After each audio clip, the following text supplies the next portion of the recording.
Amados hermanos y amigos, es un verdadero gozo poder compartir con ustedes la palabra de Dios en esta ocasión. Hoy deseo que nos acerquemos a las Sagradas Escrituras con un corazón abierto y la mente dispuesta para profundizar en un tema que lamentablemente ha generado mucha confusión en el pueblo del Señor, la venida de nuestro Salvador Jesucristo. Es común escuchar en diversos círculos sobre un rapto secreto que supuestamente ocurre años antes de una segunda venida. Sin embargo, cuando escudriñamos el texto bíblico con detenimiento, no encontramos evidencia alguna de una venida en dos fases, ni mucho menos de terceras o cuartas venidas. La Biblia es tajante al hablarnos de un solo evento glorioso, visible y definitivo. Uno, el testimonio bíblico, un solo evento final. Para comprender que no existen fases separadas, debemos mirar las señales que la misma Escritura nos otorga. La última trompeta. Si el arrebatamiento ocurriera años antes de la manifestación gloriosa de Cristo, la trompeta que suena en ese momento no podría ser la última.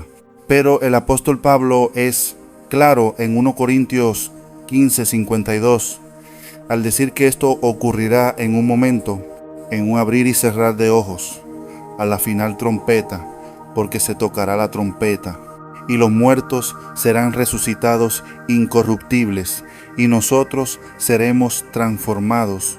Si es la final, no puede haber otra serie de trompetas de juicio posteriores para una supuesta tercera venida.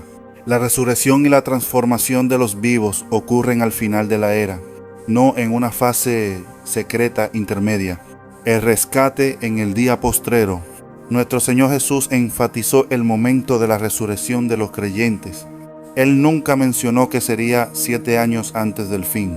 Por el contrario, en Juan 6:40 afirmó: y esta es la voluntad del que me envió, que todo aquel que ve al Hijo y cree en Él tenga vida eterna, y yo le resucitaré en el día postrero. El día postrero es por definición el último día. No hay tiempo cronológico, tribulaciones o reinos intermedios después de él. Su venida coincide exactamente con el fin de la historia humana como la conocemos. El significado de recibir al Señor a menudo se usa 1 Tesalonicenses 4:17 para defender las dos fases, mencionando que seremos arrebatados para recibir al Señor en el aire. No obstante, en el griego original, la palabra para recibir es apántesis. En la cultura de la época, este término describía a una delegación de ciudadanos que salía de su ciudad para recibir a un rey que venía de camino. Ellos no regresaban con el rey al punto de origen de éste, sino que salían a su encuentro para escoltarlo en su entrada triunfal a la ciudad. De igual forma, nosotros saldremos a recibir a nuestro rey en las nubes, para escoltarlo en su llegada gloriosa a la tierra, para juzgar y reinar. No es una huida, es una bienvenida oficial, una venida visible para todo ojo. La idea de un regreso en secreto contradice la naturaleza de su retorno. Apocalipsis 1:7 dice: he aquí que viene con las nubes, y todo ojo le verá. No son dos eventos. La misma venida que trae consuelo a la iglesia, trae juicio a las naciones. Pablo confirma en 2 Tesalonicenses 1:6-8 que el reposo para los atribulados ocurre al mismo tiempo que el Señor se manifiesta desde el cielo en llama de fuego para dar retribución a los que no conocieron a Dios. 2. El origen humano de la doctrina de las dos fases. Es necesario entender de dónde vienen estas ideas que hoy muchos dan por sentadas. A veces tradiciones humanas se infiltran en la iglesia y con el tiempo se confunden con verdades bíblicas. Si buscamos en los escritos de los padres de la iglesia, de los reformadores como Lutero o Calvino, o de los grandes evangelistas antiguos, no encontraremos esta enseñanza por ninguna parte.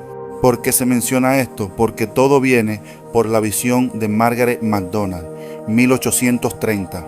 La historia nos lleva a Escocia en 1830, donde una joven de 15 años llamada Margaret MacDonald afirmó haber recibido una revelación mientras estaba enferma. En su visión, describió una venida de Cristo dividida en partes, con una fase especial antes de la gran tribulación. Antes de ella, la iglesia siempre había enseñado lo que dice Mateo 24 contra 29, 31, que el Señor enviará a sus ángeles para juntar a sus escogidos, inmediatamente después de la tribulación de aquellos días. La visión de esta joven introdujo el antes, donde la Biblia dice después. El sistema de John Nelson Darby y C.E. Scofield. Esta visión fue adoptada por John Nelson Darby, líder de los hermanos de Plymouth, quien la sistematizó en lo que hoy llamamos dispensacionalismo. Darby enseñó que la iglesia debía ser quitada para que Dios tratara con Israel por separado. Sin embargo, debemos priorizar el testimonio de los apóstoles sobre la visión de un adolescente del siglo XIX, recordando la advertencia de Pablo en Gálatas 1 contra 8, contra cualquier evangelio diferente. Esta doctrina se popularizó masivamente a través de la Biblia de referencia de C.E. Scofield a principios del siglo XX. Scofield incluyó notas al pie de página que explicaban el rapto secreto como una verdad absoluta. Muchos comenzaron a estudiar más las notas de Scofield que el texto bíblico, permitiendo que una doctrina con menos de 100 años de antigüedad se esparciera como si fuera apostólica. 3.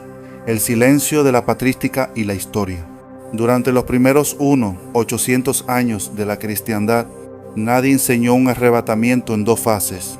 Los padres de la iglesia, el periodo de la patrística, quienes defendieron la fe contra las primeras herejías, no conocieron tal doctrina. Ireneo de Lyon, discípulo de Policarpo, quien fue discípulo del apóstol Juan, escribió en el siglo II que la iglesia pasaría por la persecución del espíritu del anticristo y que el Señor vendría después de ese tiempo. No hay rastro de una ida secreta en sus escritos.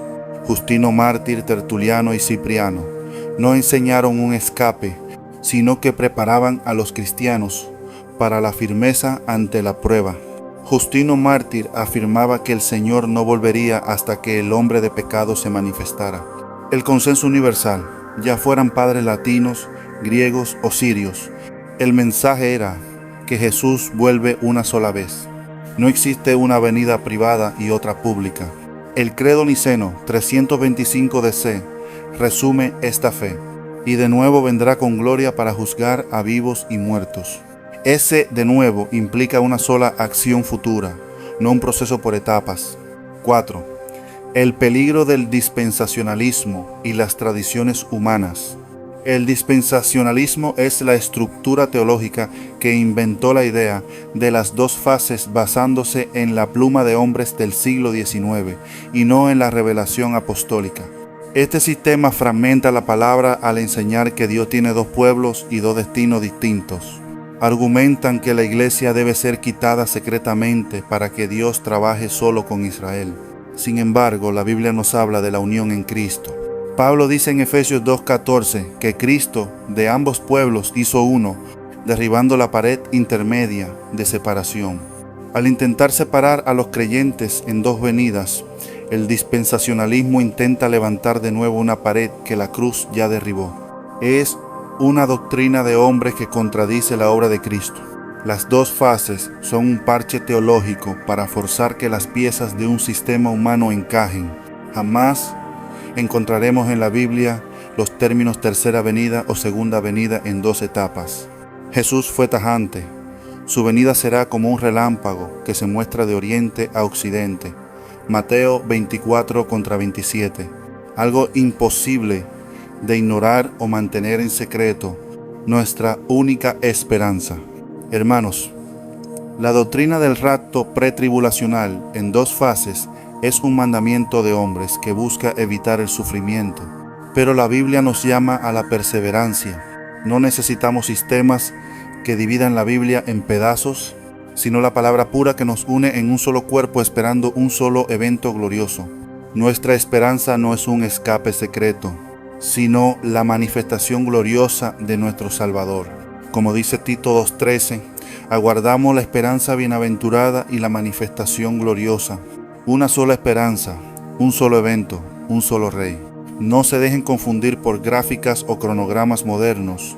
Nuestra fe es sencilla. Cristo murió, Cristo resucitó y Cristo volverá. Mantengámonos firmes en la doctrina que sostuvo a los mártires y santos por siglos.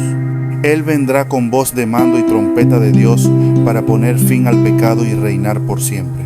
Velad y orad, porque su venida será estruendosa, brillante y gloriosa.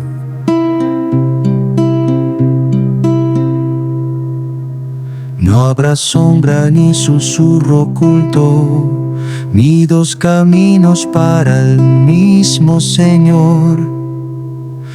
Una sola trompeta romperá el silencio, y el cielo se abrirá con su fulgor. El día postrero no es un preludio, es el cierre de este tiempo fugaz. Los que en él creyeron verán su rostro, no en huida sino en triunfo real. Todo ojo le verá, ningún rincón quedará sin su luz. Los muertos en Cristo se alzarán, y los vivos serán transformados allí. No es escape, es encuentro sagrado. El Rey viene a juzgar y a reinar.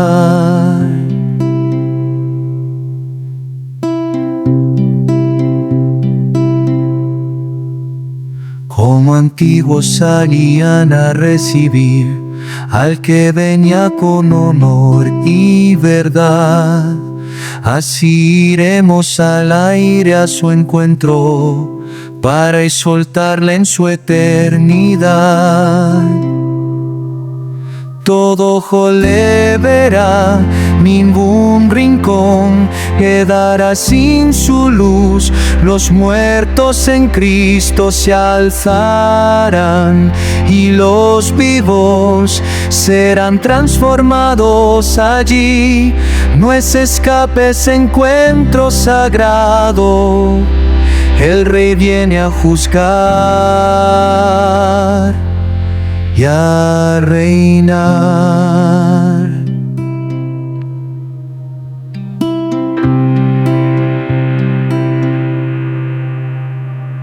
No hay segunda fase ni tercer amanecer, solo un instante, fin y el comienzo. La última trompeta, el último albor, y el mundo entero temblará de asombro. Todo ojo le verá, ningún rincón quedará sin su luz. Los muertos en Cristo se alzarán, y los vivos serán transformados allí. No es escape, es encuentro sagrado. El Rey viene a juzgar y a reinar.